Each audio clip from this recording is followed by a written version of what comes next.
자, 오늘 수요예배에 함께 나누실 말씀 요한계시록 강해로 시작하고자 합니다.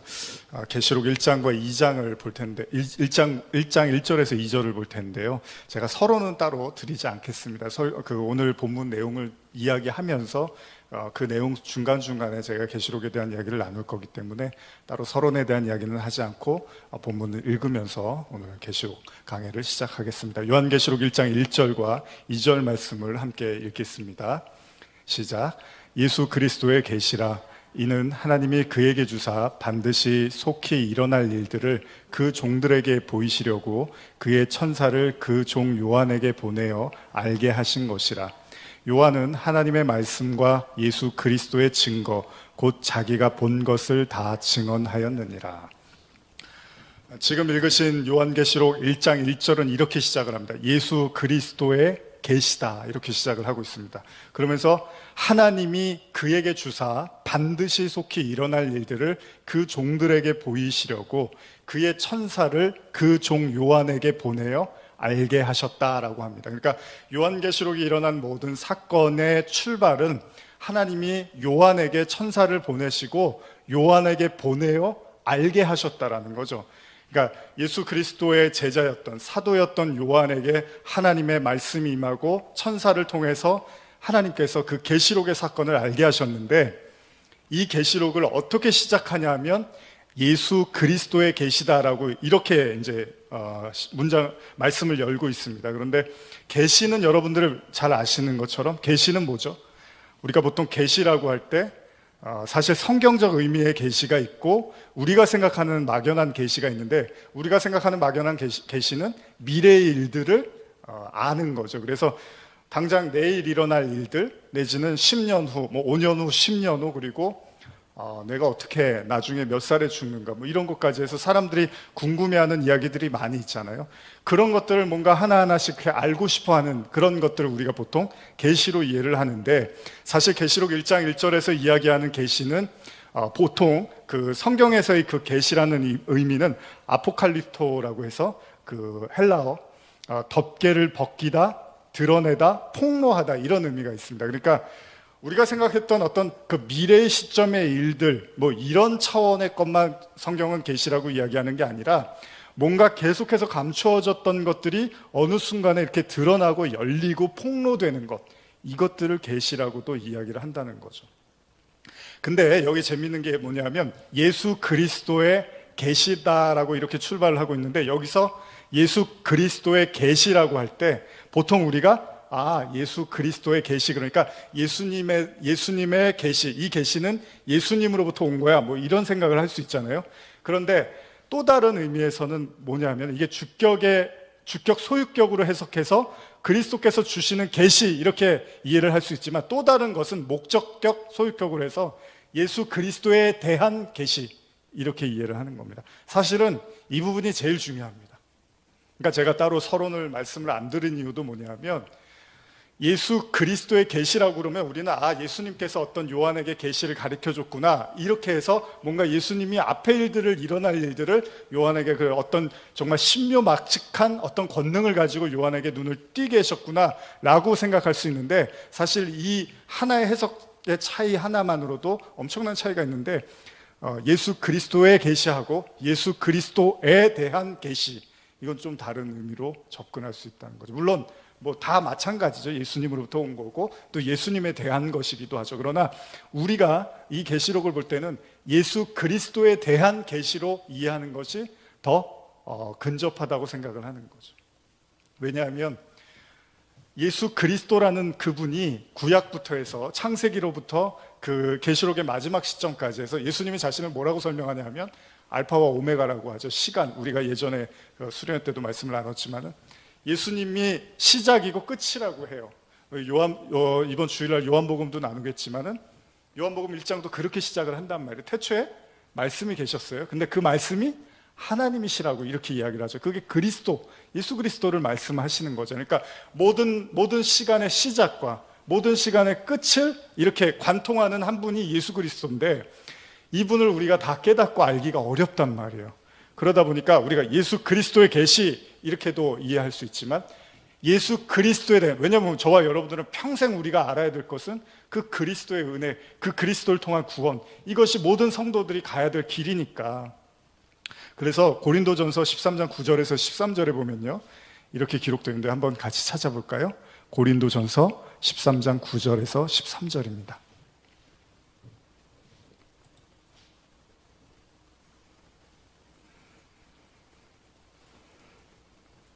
자, 우리 같이 한번 읽어보겠습니다. 시작. 우리는 부분적으로 알고 부분적으로 예언하니 온전한 것이 올 때에는 부분적으로 하던 것이 패하리라. 내가 어렸을 때에는 말하는 것이 어린아이와 같고 깨닫는 것이 어린아이와 같고 생각하는 것이 어린아이와 같다가 장성한 사람이 되어서는 어린아이의 일을 버렸노라. 우리가 지금은 거울로 보는 것 같이 희미하나 그때에는 얼굴과 얼굴을 대하여 볼 것이요 지금은 내가 부분적으로 아나 그때에는 주께서 나를 아신 것 같이 내가 온전히 알리라. 그런즉 믿음, 소망, 사랑 이 세 가지는 항상 있을 것인데 그 중에 제일은 사랑이라. 여기도 말씀을 가만히 보시면은 바울이 이렇게 얘기를 하는 거죠. 우리가 어렸을 때는 부분적으로 안다는 거예요. 그런데 장성한 사람이 되어서는 어린아이의 일을 버리면서 12절이죠. 우리가 지금은 거울로 보는 것 같이 희미하나 그때에는 얼굴과 얼굴을 대하여 볼 것이요 내가 부분적으로 아나 그때에는 주께서 나를 아신 것 같이 내가 온전히 알리라. 그러니까 계시록의 목적을 우리가 예수 그리스도의 계시 그냥 단순하게 이렇게도 이해할 수 있지만 예수 그리스도에 대한 계시로 이해를 하면 이 말씀하고 이렇게 우리가 연결을 해서 생각할 수가 있다는 거죠. 그러니까 뭡니까? 지금 바울도 똑같이 얘기를 하는 거예요.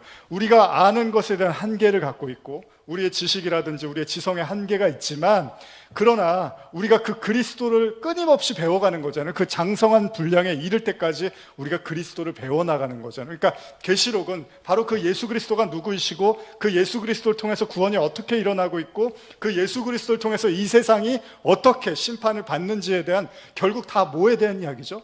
예수 그리스도에 대한 이야기를 하고 있다는 거죠. 이걸 우리가 더 구체적으로 알아가기 위한 과정으로서 하나님이 우리에게 계시록을 주셨다고 이해할 수도 있다는 거죠. 그래서 13장 13절에 보시면 믿음, 소망, 사랑 이 세 가지는 항상 있다고 하죠. 근데 그 중에 제일은 사랑이라 그래요. 그러니까 저는 그렇게 생각합니다. 계시록의 참된 목적을 단순한 미래 일들에 대한 예언이 아니라 하나님, 즉 예수 그리스도를 온전히 알아가는 성도들의 신앙 여정으로 놓고 본다면 결국 계시록의 목적이 성도들에 대한 위로와 확신, 그러니까 지금 읽으신 것처럼 고린도 말씀의 핵심 끝, 그 13장의 끝의 핵심은 뭐냐 하면 사랑이라는 거죠. 그러니까 믿음도 소망도 사라지지만 이 세 가지는 항상 있지만 그 중에 제일이 사랑이라고 이렇게 말씀을 하시잖아요. 그러니까 그러면 우리는 이렇게 생각해 보는 거예요. 창세기에서 계시록까지 하나님의 말씀을 쭉 놓고 봤을 때 모든 그 닫혀 있었던, 그동안에 덮어 있었던, 감춰 있던 것들이 드러날 때 그것이 어떤 내용을 담고 있겠죠. 그러나 본질적으로 거기에서 흐르고 있는 건 결국은 하나님의 사랑을 발견하게 될 거라는 거죠. 사실 계시록이 왜 쓰여졌는지 여러분들이 더 잘 아시죠? 계시록이 쓰여진 목적은 당시에 핍박받고 그 세상으로부터, 사회로부터 격리당하고 핍박당하고 정말로 신앙생활을 유지하기 힘들었던 당시의 그리스도인들에 대한 위로를 위해서 요한이 계시록을 썼다고 우리가 이렇게 잘 알고 있잖아요. 그러니까 계시록의 궁극적 목적이 하나님의 사랑에 대한 확신과 그리고 흔들리는 신앙인들에 대해서 하나님의 사랑이 끝없이 변함없이 우리를 향해서 사랑으로 다가오고 있다는 사실을 계시록은 우리에게 말씀하고 계십니다. 그러니까 계시록을 너무 복잡하고 어렵고 물론 난해한 부분이 분명히 많이 있습니다. 그리고 해석의 차이도 분명히 각양각색으로 사람들마다 다른 관점에서 보는 것도 사실입니다. 그러나 궁극적으로는 계시록이 담고 있는 본질적인 것은 하나님의 사랑에 대한 확증과 그 언약에 대한 은혜를 우리는 발견해야 된다는 거죠. 여러분, 계시록은 너무나 명백하게 우리에게 말씀하시는 게 뭐죠? 계시록은 세상에 대한 심판과 아울러서 성도의 구원을 다루고 있습니다. 그래서 여러분들이 잘 아시는 것처럼 계시록을 읽다 보면은 무지막지한 심판들이 계속해서 진행이 되고 있고 그러나 동시에 하나님의 백성들이 구원을 받고 있다는 사실을 또한 보여주고 있습니다. 사실 제가 오늘 이 서두에 오늘 나누는 이 말씀이 어떻게 보면은 그냥 그 계시록 전체의 이야기들을 다 담고 있는 겁니다. 그리고 사실은 이전에도 이미 설교들을 계속 해왔던 거죠. 그러나 이제 계시록의 언어를 통해서 우리가 말할 뿐인데요. 왜냐하면 계시록은 이미 창세기 때부터 그 하나님의 심판과 구원에 대한 이야기들은 계속 반복이 되고 있습니다. 그러니까 계시록이 무슨 특별하고 새로운 책으로 생각할 수도 있지만 성경 66권 어느 하나 뭐 이거는 좀 양적으로 질적으로 떨어지고 이건 질적으로 우위에 있고 이런 책은 없잖아요. 모두가 다 복음을 담고 있는 거잖아요. 그러나 그 복음을 담고 있는 어떤 그 표현의 방식과 그런 어떤 사람을 통해서 하나님이 쓰시는 그런 차이들이 있을 뿐이지 결국 그 안에 흐르고 있는 심판과 구원의 메시지는 동일하게 작용하고 있다는 거죠. 마찬가지로 여러분들이 잘 아시는 것처럼 심판에 대한 최초의 언급이 어디에 있죠? 아담과 하와. 그렇죠? 왜요? 하나님이 먹지 말라고 한 거 먹으면 죽겠다고 했죠. 이 심판이 담겨 있는 겁니다. 너희들이 이렇게 행동했을 때 이런 심판이 올 것이야. 그 다음에 노아의 방주, 그쵸? 뭐 너무 잘 아시죠? 그 다음에 소돔과 고모라, 다 심판과 구원의 메시지를 다 담고 있습니다. 계시록도 마찬가지예요. 심판과 구원에 대한 메시지를 담고 있습니다. 그래서 계시록이 출발할 때 어떻게 하죠? 7교회에 대한 회개, 하나님의 권고, 책망으로 시작을 하지만 나중에는 어떻게 되죠? 그 교회가 그 눈에 보이는 교회가 아니라 정말 그 영원한 그 새 예루살렘, 하나님의 그 도성이 드러남으로써 영원한 하나님의 백성으로서 어떻게 이제 우리가 그렇게 가게 되는지에 대한 이야기들을 하죠. 처음에는 회개를 이야기하죠. 심판에 대한 이야기를 하지만 결국은 구원으로 넘어가는 과정들을 우리가 알고 있습니다. 창세기 2장 16절 17절 제가 읽어드릴게요. 여호와 하나님이 그 사람에게 명하여 이르시되 각종 동산 각종 나무의 열매는 내가 임의로 먹되 선악을 알게 하는 나무의 열매는 먹지 말라. 내가 먹는 날에는 반드시 죽으리라 하시니라. 방금 제가 말씀드렸던 것처럼 최초에 하나님께서 죽음에 대한, 저주에 대한, 심판에 대한 말씀을 언급하신 게 창세기 2장 16절 17절이죠. 아담과 하와에게 이야기를 하십니다. 다른 건 다 먹어도 되는데 선악과는 먹지 마. 이거는 너희들이 먹으면 심판, 죽음이라는 심판을 받게 될 거야. 자, 노아의 방주에서도 하나님이 똑같은 말씀을 하시죠. 제가 읽어드릴게요. 6장 5절에서 7절인데요. 여호와께서 사람의 죄악이 세상에 가득함과 그 마음으로 생각하는 모든 계획이 항상 악한 뿐임을 보시고 땅 위에 사람을 지으셨음을 한탄하사 마음에 근심하시고 이르시되 내가 창조한 사람을 내가 지면에서 쓸어버리되 사람으로부터 각축과 기는 것과 공중의 새까지 그리하리니 이는 내가 그것들을 지었음을 한탄함이라. 창세기 6장에 등장합니다. 자, 창세기 2장에서 심판에 대한 언급을 하시고 결국 아담과 하와가 심판을 받죠. 그리고 나서 또 6장으로 넘어가면서 또 심판이 언급돼요. 그리고 나서 굳이 이제 하나를 더 든다면 바벨탑 사건이 중간에 있겠죠. 11장에. 그리고 나서 우리가 잘 아는 창세기 18장에 소돔과 고모라 이야기가 등장을 하죠. 그러니까 이미 창세기부터 계속 반복적인 이야기는 성경은 계속 하고 있는 거예요. 심판, 구원, 심판, 구원, 심판, 구원. 이게 창세기예요. 근데 이게 이제 출애굽기로 가면서 좀 더 디테일하게 들어가는 거죠. 그러면서 계속 그런 이후에 책들이 나오고 계시록에 이르러서 또 똑같아요. 이게 심판이고 이게 구원이야. 창세기 18장 20절에 하나님께서 이제 그 아브라함에게 이야기하는 거죠. 여호와께서 또 이르시되 소돔과 고모라에 대한 부르짖음이 크고 그 죄악이 심히 무거우니 내가 이제 내려가서 그 모든 행한 것이 과연 내게 들린 부르짖음과 같은지 그렇지 않은지 내가 보고 알려 하노라. 심판의 사건이 언급된 그 위 세 사건은 동시에 하나님의 구원도 있습니다. 여러분들 잘 아시죠? 그래서 아담과 하와가 범죄한 다음에 하나님이 가죽옷을 입히시는 장면. 그래서 우리가 그 가죽옷이 바로 어린 양 예수 그리스도를 상징하는 것으로 이해하고 있는 거잖아요. 그래서 자신들이 어떤 감추었던 의, 자신들이 내세우려고 했던 그 의의 옷을 벗게 하시고 그 가죽옷을 입힘으로써 그들에게 그 구원으로 덮어주시는 그 은혜를 우리는 알고 있습니다. 그 다음에 홍수 심판, 노아의 사건에서도 똑같이 모든 사람들이 하나님의 앞에서 범죄함으로 말미암아 물론 심판을 받습니다. 그리고 나서 노아의 가족이 구원을 받습니다. 자, 소돔과 고모라도 마찬가지죠. 하나님께서 심판을 하십니다. 그러나 롯은 구원을 받게 되는 거죠. 출애굽기도요. 애굽이 심판받고 하나님의 백성이 끌려 나와서 구원의 가나안 땅으로 가는 거. 이게 출애굽기잖아요. 계속 이게 반복되는 거예요, 성경은. 분명 이들은 하나님의 계시, 즉 심판에 대한 말씀을 먼저 듣습니다. 이거 먹지 말아라. 너희가 하는 것이, 생각하는 것이 어려서부터 악하다. 소돔과 고모라의 범죄가 심하다. 이런 이야기들 먼저 들어요. 그리고 나서 하나님이 어떻게 심판하시는지를 보여줘요. 그리고 그 가운데서 누가 구원받는지도 보여주세요. 여러분 잘 생각해 보십시오. 아브라함 같은 경우가 그래요. 하나님이 굳이 일부러 아브라함을 소돔과 고모라에 대한 이야기를 언급을 하세요. 언급을 하시고, 자, 내가 저기를 심판할 거야. 그랬더니 아브라함이 이제 그 조카가 생각나서 어떻게 의인이 있으면 심판하십니까? 라고 이야기를 하잖아요. 나중에 이제 조카는 구원을 받지만 여러분 잘 생각해 보십시오. 하나님은 하나님의 사람들에게 왜 저것이 심판받아야 되는 거고 어떻게 저기서 구원받을 수 있는지를 계속 계시를 통해서, 말씀을 통해서 하신다는 거예요. 이게 계시록입니다. 그러니까 계시록도 마찬가지인 거예요. 계시록도 우리가 이 계시록을 읽고 묵상하고 하나님께 기도하며 나아가야 되는 큰 이유는 똑같은 거예요. 왜 이 세상이 심판받고 어떻게 하나님의 사람은 구원받는가, 이 얘기를 계시록에서도 하고 있는 거죠. 두 번째는 참 중요한 구절인데 1장 2절 한번 우리 다시 읽어볼까요? 계시록 1장 2절입니다. 시작. 요한은 하나님의 말씀과 예수 그리스도의 증거 곧 자기가 본 것을 다 증언하였느니라. 사실 하나님의 사람의 책무가 있다면, 책임이 있다면, 제가 뭐 자유라든지 뭐 은혜를 이야기하고 자유와 누림에 대한 설교도 많이 하지만, 그러나 동시에 반드시 그리스도인으로서 가져야 될 책임이 있다면 보고 들은 것을 다 말해야 되는 겁니다.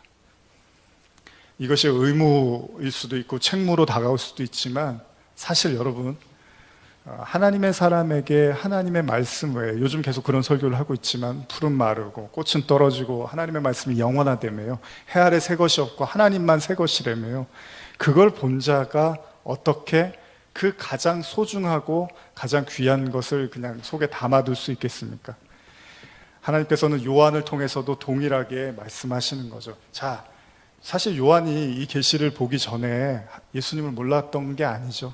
그러니까 이미 계속해서 십자가와 부활 사건과 그리고 사도로서의 삶을 살고 있었던 거예요. 그러나 그럼에도 불구하고 하나님은 요한을 통해서 반모섬에서 고통당하고 있는, 외롭게 홀로이 그 삶을 유지해 나가고 있었던 요한에게 더 깊고 명확하고 더 분명한 메시지를 전하라고 요한을 부르시는 거죠. 저도 설교를 하다 보면 그런 고민을 많이 합니다. 이거 예전에 다 했던 얘기 같은데 이 얘기를 또 해야 되나? 이 설교를 또 해야 되나? 이런 생각을 많이 할 때가 있어요. 우리가 사실 뭐 그렇잖아요. 교회가 뭐 예배가 무슨 예배가 있다 보니까 거기에 맞춰서 설교를 준비하고 이러다 보면 어떨 때는 설교도 그냥 일의 한 부분처럼 마치 수업하듯이 이렇게 뭐 어떤 매너리즘에 빠질 수도 있겠지만, 사실은 하나님은 하나님의 사람들을 통해서 계속해서 그들에게 복음의 메시지를 여러 가지 방법과 여러 가지 형태로 계속해서 전달을 하신다는 거죠. 그러니까 성경이 이렇게 두껍잖아요. 성경이 그냥 창세기만 있어도 된다면, 계시록만 있으면 된다면, 근데 아니죠. 복음서가 있는데도 불구하고 또 바울을 통해서 하나님은 또 그 복음서를 더 깊고 더 우리가 이해할 수 있는 방식으로 또 서신서로서도 이렇게 남겨주시는 것처럼, 사실 하나님은 끝없이 우리에게 말씀하시는 분이라는 거죠. 그래서 우리가 하나님을 이야기할 때 하나님의 대표성이 뭐죠? 말씀하시는 하나님이라고 하는 거죠. 사실 여러분들이 오늘 여기 예배에도 나왔지만은 이번 주일날도 나누겠지만은 요한복음 1장에서 이 세상의 모든 그 피조물이 하나님의 말씀이 아닌 것으로 지어진 건 없다고 하잖아요. 그러니까 모든 피조물은 하나님의 말씀으로 지어졌다고 하죠. 그게 뭐 하나님이 이거 있어라 저거 있어라 이런 차원이 아니라 하나님의 말씀을 담고 있다라는 이야기잖아요. 그러니까 여러분들에게 일어나는 사건, 사람, 모든 관계, 그리고 여러분들의 모든 스토리, 삶의 이야기 안에는 반드시 하나님의 말씀이 내용으로 담겨 있다는 거예요. 그런데 우리가 그거를 보지 못하다 보니까 우리가 하나님께 막 기도하고 원망도 하고 때로는 하나님께 막 비난도 하지만, 사실은 하나님은 단 1초도, 저는 그렇게 생각합니다. 하나님은 단 1초도 허투루 쓰지 않는 분이시잖아요. 우리는 시간을 낭비할 수 있고 우리는 때를 막 쓸 수도 있지만 하나님은 우리하고 같은 분이 아니잖아요. 우리 같은 존재가 아니잖아요. 그러니까 하나님은 하나님의 시간을 정말로 정교하고 명확하고 한치 오차도 없이 하나님은 우리에게 시간을 쓰실 거란 말이죠. 그렇다면 오늘 하루도 여러분들은 복음을, 어디선가는 복음을 마주쳤을 것이고 오늘 하루도 하나님의 말씀을 마주쳤을 거예요. 저도 마찬가지고요. 근데 이게 쉽지 않는 거죠.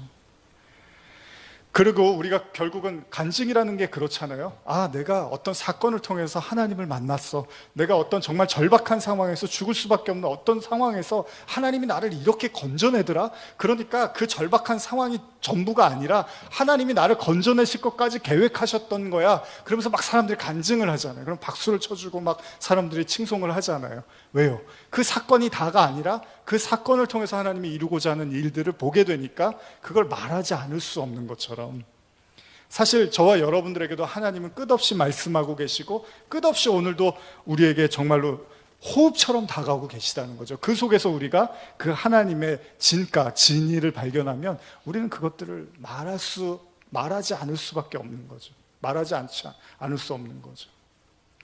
사도행전 4장 17절에서 20절인데 우리 한번 같이 찾아서 읽어볼까요? 사도행전 4장 17절에서 20절입니다.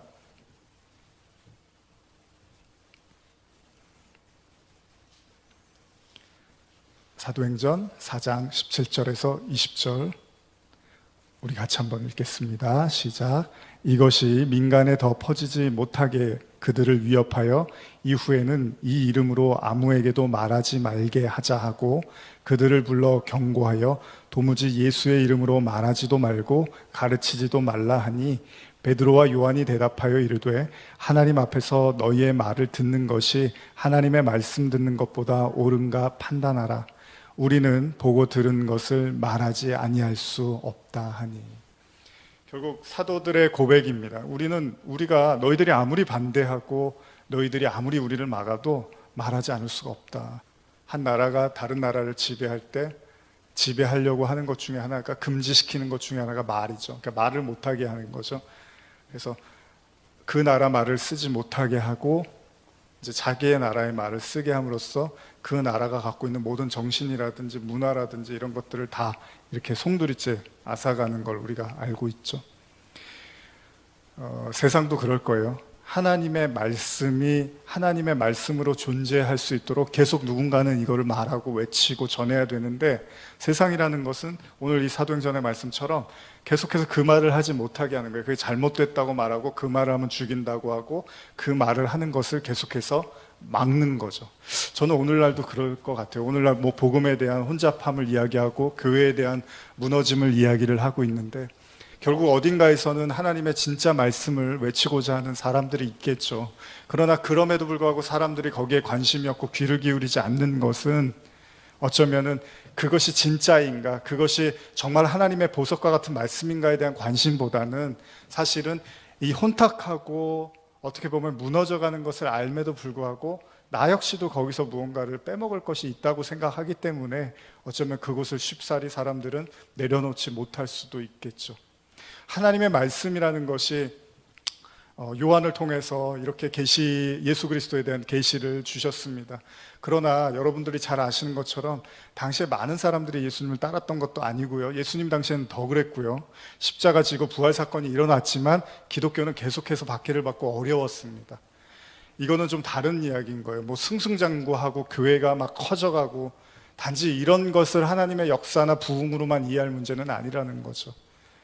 그렇다면 예수님의 부활 사건 이후에 교회가 정말로 흥황해서 정말 변질되거나 타락하지 않고 계속해서 그 모습을 유지하고 오면 좋겠지만 사실 교회는 그렇지가 않았던 거죠. 그래서 요한도 요한 1서를 쓰면서 이미 적그리스도들이 나타났어라고 이야기를 하면서 이미 교회가 많이 혼탁해져가고 부패했음을 이야기하고, 바울도 그 할례 이야기하고 이러면서 너희들이 성령으로 시작했다가 율법으로 마치느냐라고 이야기를 하면서 교회들이 변질되어감에 대해서 계속해서 경고를 하고 있었던 거죠.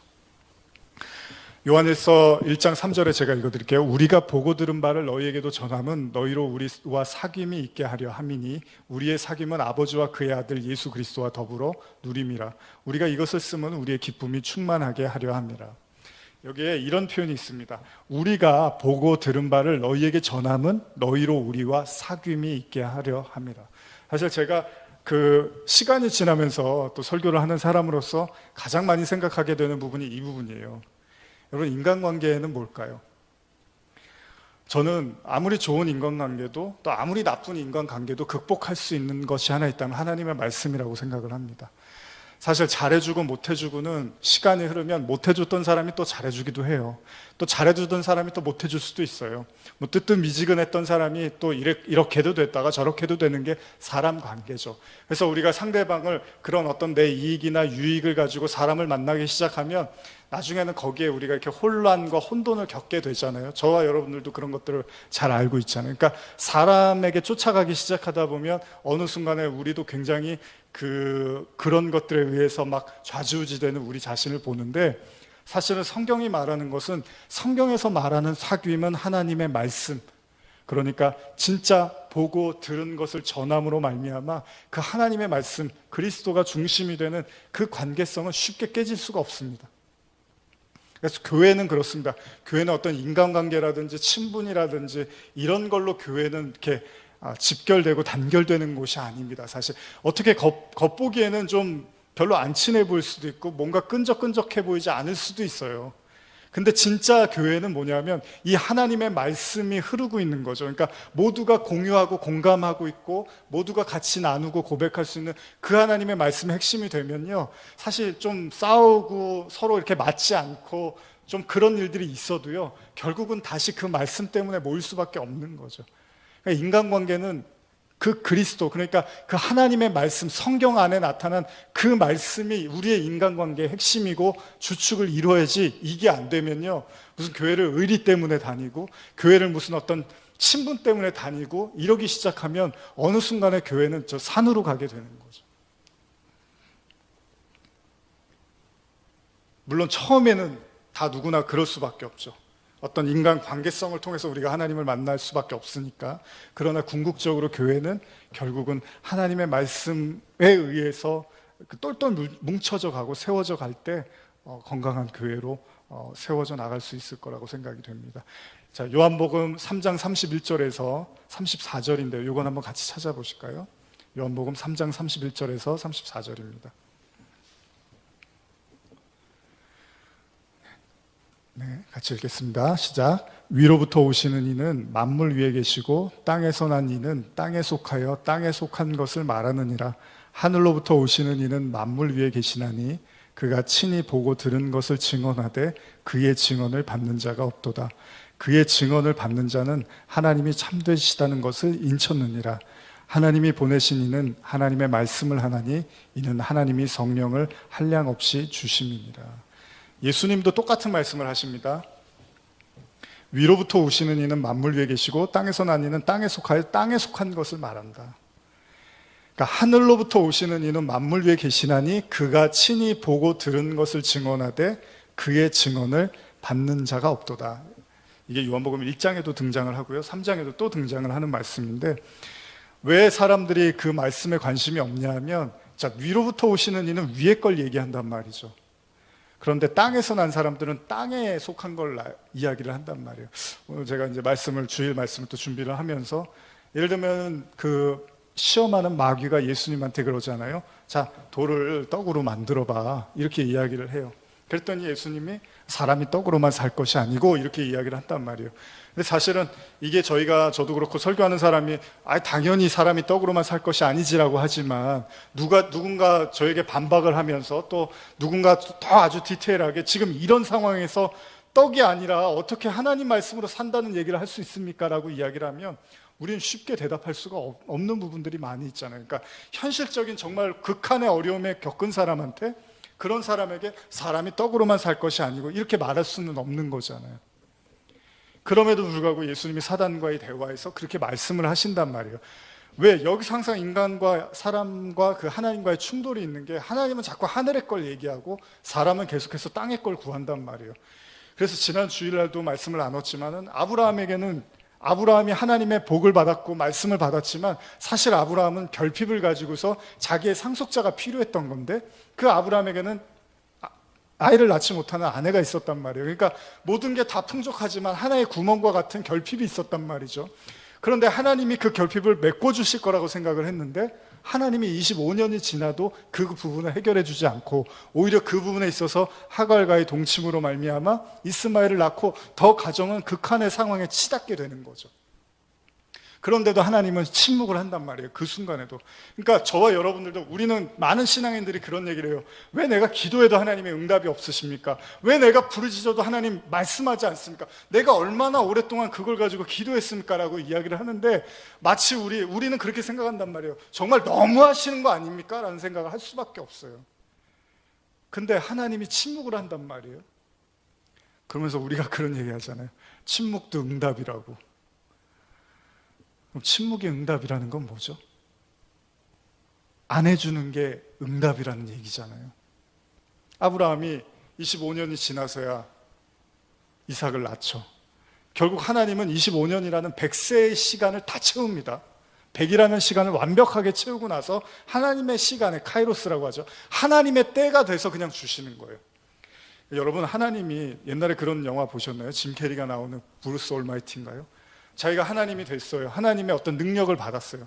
그런데 막 기도가 업데이트가 되면서 자기한테 기도 메일이 막 날라오니까 나중에 귀찮아갖고 그냥 다 예스를 해버려요. 그랬더니 나가보니까 난리가 난 거예요. 세상이 완전히 막 풍지박산이 난 거예요. 우리는 그런 거예요. 누가 세고 열심히 기도하면 하나님이 들어주실 거야가 인간이 갖고 있는 그런 어떤 열망이랄까요? 죄성이기도 하고 또 그 죄에 대한 그 욕망에 대한 열망이기도 한데 하나님이 거기에 대해서 대답을 하지 않는단 말이에요. 말씀을 하지를 않아요. 쳐다도 안 보는 것 같아요. 근데 그것을 만약에 우리가 하나님이 외면하고 하나님이 우리에 대해서 무관심하고 무책임한 하나님으로 우리가 생각을 하지만 사실은 그것도 또 다른 하나님의 응답이라면 우리는 그 부분에 대해서만큼 그것이 정말로 하나님이 나에게 주시고자 하는 것이 아니라 다른 무엇인가가 있구나라고 우리가 믿음으로 그걸 받아들일 수 있으면 좋지만 똑같습니다. 마귀가 돌을 떡으로 만들라고 했을 때 예수님이 하십니까? 안 하십니까? 그 순간은 안 하시지만 나중에는 하세요. 그렇죠? 예수님이 떡을 가지고서 많은 사람들을 나눠준단 말이에요. 오병이어 사건으로. 돌로 안 했을 뿐이지 예수님이 그 기적을 해요. 그런데 예수님이 그 기적을 하시고 나서 나중에 이 기적의 목적은 너희들을 배부르게 하는 게 목적이 아니었다고 하신단 말이에요. 그러니까 여기서 항상 인간과 하나님과의 갈등이 있는 거예요. 아니, 그 사람들이 줄이고 굶주려서 우리가 배고파서 해준 거 아니에요? 그래서 사람들이 우르르 또 몰려갔어요. 이번 주일날 말씀 나누겠지만 그랬는데 예수님이 그 자리에 안 계시고 딴 데로 가버리시잖아요. 그래서 제자들이 나중에 찾아요. 찾고 나서 왜 안 오셨습니까? 왜 거기 안 계셨습니까? 그랬더니 예수님이 내가 거기 안 간 거는 사람들이 나를 보려고 한 게 아니라 떡 먹고 배불러서 거기 왔어, 이렇게 이야기를 하는 거예요. 아니, 그럼 배부르게 해주시려고 그거 한 거 아니었어요? 아니었다는 거죠, 예수님. 그러니까 여기에서 계속 인간과 하나님은 갈등하는 거예요. 왜요? 우리는 땅의 게 필요하고 하나님은 하늘의 걸 주겠다는 거예요. 그러니까 나중에 예수님이 맞아 죽는 거예요. 뭐? 너가 하나님의 아들인데 해준 게 뭐야? 질병, 고통, 가난, 아픔, 상처, 배신, 인간이 겪고 있는 이 모든 고난, 이 고통, 당신이 예수인데 해준 게 뭐야? 십자가에서 그런다고요. 내려와서 우리를 구해줘. 도대체 예수가 하는 일이 뭐야? 근데 예수님은 뭐라 그래요? 내가 힘이 없어서 이러고 있는 줄 아냐? 내가 진짜로 능력이 없어서 이러고 있는 줄 알아? 이런다고요. 그러면서 그냥 십자가에서 돌아가신단 말이에요. 왜요? 결국 마지막까지도 그 인간과 하나님 사이의 그 땅의 것과 하늘의 것에 대한 이 대립은 결국은 해소가 안 되는 거예요. 그러니까 아무리 말하고 전해도 여기 지금 오늘 말씀 뭐냐면 그가 친히 보고 들은 것을 증언하되 그의 증언을 받는 자가 없도다, 이렇게 이야기를 하는 거죠. 그러니까 심판은 그렇습니다. 뭐 오늘 계시록 얘기하지만 결국 여러분 롯의 처 이야기도 그렇고 제가 가끔 이야기를 나누지만 소돔과 고모라에서 심판이 일어나고 롯의 처가 뒤를 돌아봐요. 왜요? 땅의 것을 버릴 수가 없는 거죠. 모두가 다 그럴 거예요. 저와 여러분들도 거기에서 나는 자신 있습니다 이렇게 말할 수 있는 사람은 없을 거예요. 그런데 제가 지난번에 나눴지만 결국 하나님은 어떻게 하시죠? 뒤를 돌아보지 않게끔 만드시겠죠. 그게 롯이었죠. 천은 돌아봤지만 롯은 돌아보지를 않습니다. 롯이 의로워서가 아니라 저는 하나님이 그 롯을 그렇게 이끌어 가셨을 거라고 생각해요. 베드로서에도 나와 있는 것처럼 소돔과 고모라에서 그 상한 심정을 가지고 이게 죄고 이게 어둠이구나라는 걸 깨달았던 그는 뒤돌아보지 않는 힘을 하나님으로부터 부여받았는지도 모르겠죠. 계시록은 그런 겁니다. 이 세상에 대한 애착과 집착과 그리고 소유욕, 끝없이 하나님을 자기의 결핍을 채우는 그런 만몬의 하나님으로 이해하려고 하는 그 세상을 향해서 하나님이 주시고자 하는 것은 그렇잖아요. 성전도 그렇잖아요. 이스라엘 백성들이 눈에 보이는 그 성전을 아주 신주단지 모시듯 했는데 결국은 무너지는데도 그래도 그 성전을 버리지를 못하는 거예요. 오늘날까지도. 그랬더니 예수님이 뭐라 그래요? 이 성전을 헐라. 내가 말하는 성전은 그 성전이 아니라 너희 안에 있는, 너희가 하나님의 성령이 너희 안에 거하시면 너희가 하나님의 전인지 알지 못하느냐 하는 그 성전 얘기하는데 아직도 이스라엘 백성들이 버리지 못하는 거예요. 그 성전을. 하나님의 말씀을 그냥 보여지는 그 그대로 받아들이고 자신의 탐욕으로 그냥 받아버리는 거죠. 어쩔 수가 없는 거예요. 이게 인간의 한계죠.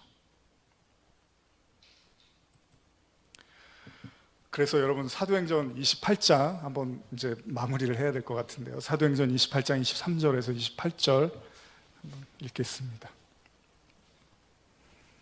이 본문이 여러분들이 잘 아시는 것처럼 사도 바울이요, 복음을 다 전하고 이제 그 감옥에 갔다가 그 소위 지금으로 말하면은 그 월세방 이런 데 갇혀갖고 복음을 전하면서 이제 마무리하는 그 마지막 장이잖아요. 여기에서 어떻게 기록되는지 한번 같이 읽어보겠습니다. 23절에서 28절입니다. 그들이 날짜를 정하고 그가 유숙하는 집에 많이 오니 바울이 아침부터 저녁까지 강론하여 하나님의 나라를 증언하고 모세의 율법과 선지자의 말을 가지고 예수에 대하여 권하더라. 그 말을 믿는 사람도 있고 믿지 아니하는 사람도 있어 서로 맞지 아니하여 흩어질 때에 바울이 한 말로 이르되 성령이 선지자 이사야를 통하여 너희 조상들에게 말씀하신 것이 옳도다. 일러스되 이 백성에게 가서 말하기를 너희가 듣기는 들어도 도무지 깨닫지 못하며 보기는 보아도 도무지 알지 못하는도다.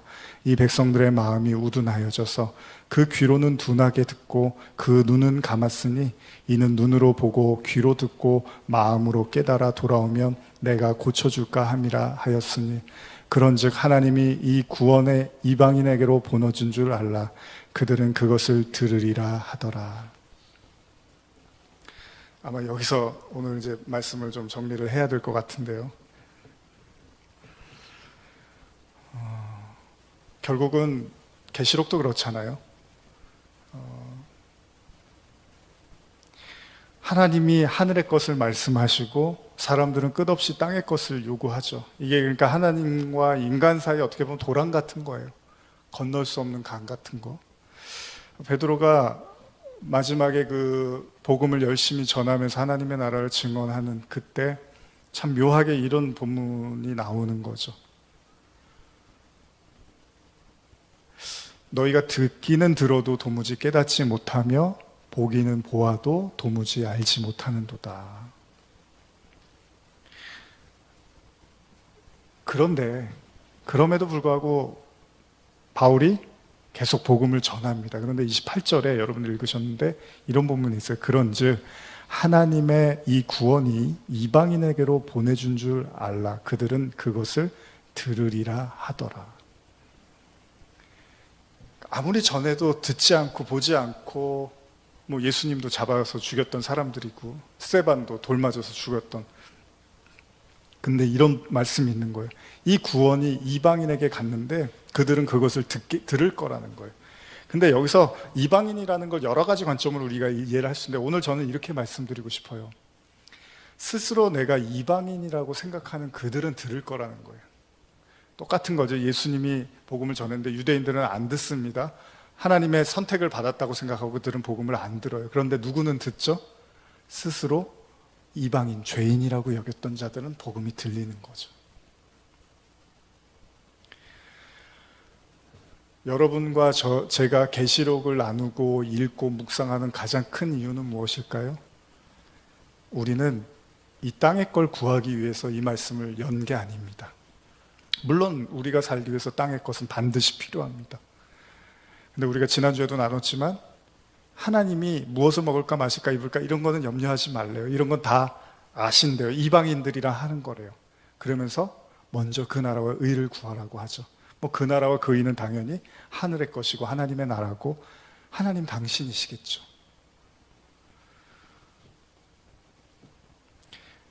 예수님 때도 그랬던 것처럼 또 바울 때도 그랬던 것처럼 결국은 하나님의 나라를 구하는 자들, 그러니까 이 땅의 것들이 아니라 하나님의 나라를 구하는 그 이방인들, 스스로 죄인임을 자처하는 자들에게만이 들리는 복음, 그것이 바로 하나님이 우리에게 주시는 선물이고 그들이 바로 하나님의 택하심을 받은 자들일 것입니다. 계시록 1장 3절에서 6절 읽고 이제 마무리하겠습니다. 시작. 3절만 우리 읽을까요? 3절 읽겠습니다. 시작. 이 예언의 말씀을 읽는 자와 듣는 자와 그 가운데 기록한 것을 지키는 자는 복이 있나니 때가 가까움이라. 이렇게 마무리하고 싶습니다. 그렇습니다. 계시록은 우리를 돋보이게 하고 우리의 어떤 필요를 채우기 위한 말씀은 분명히 아닙니다. 하나님이 하늘의 것을 주시고자 했던 것처럼 하나님이 아브라함에게도 그 보이는 육신의 이삭을 주려고 했던 것이 아니라 영원한 본향을 가르쳐 주시기 위해서 이삭을 주셨던 것처럼 이 계시록의 말씀도 이 땅에서의 성공이라든지 땅에서의 명성이나 부를 이야기하는 건 절대 아닙니다. 계시록을 편 우리들에게 하나님이 주시고자 하는 건 바로 계시록 마지막 장에 흐르는 그 하나님의 영원한 본향과 그 속에서 영원히 고통도 눈물도 아픔도 없는 하나님의 나라를 우리에게 주시기 위한 말씀이죠. 바로 우리는 그 생명샘, 그 생수를 마시기 위해서 하나님의 말씀 앞에 섰습니다. 이제 앞으로 계속해서 말씀들을 나누어 가면서 하나님의 심판과 그리고 그 가운데서 하나님의 백성을 구원해 내시는 이 모든 이야기들을 우리가 나누면서 이제 그 이야기가 여러분과 저의 이야기가 돼서 그 이야기들을 요한처럼 또 마땅히 증거하는 그런 은혜가 있기를 간절히 소원합니다. 기도하시겠습니다. 하나님 아버지,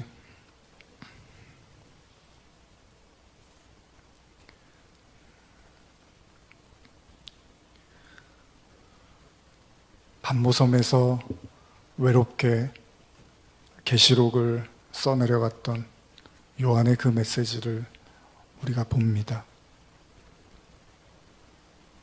어쩌면 충분히 전했고 충분히 나눴고 모든 열정과 삶을 다 바쳐서 복음을 전했을 것입니다. 그리고 그 대가가 그에게 반모섬이었습니다. 그러나 하나님은 그를 다시 부르시고 그에게 계속해서 하나님의 나라를 전하게 하십니다. 개인적으로 간절히 소원합니다. 이 말씀을 듣는 모든 분들 가운데 하나님의 말씀에 사로잡혀 마지막 순간까지도 그 하나님의 나라를 전하다가 영원한 본향에 갈 수 있는 은혜를 내려주시기를 간절히 소원하며 예수님의 이름으로 기도드립니다. 아멘.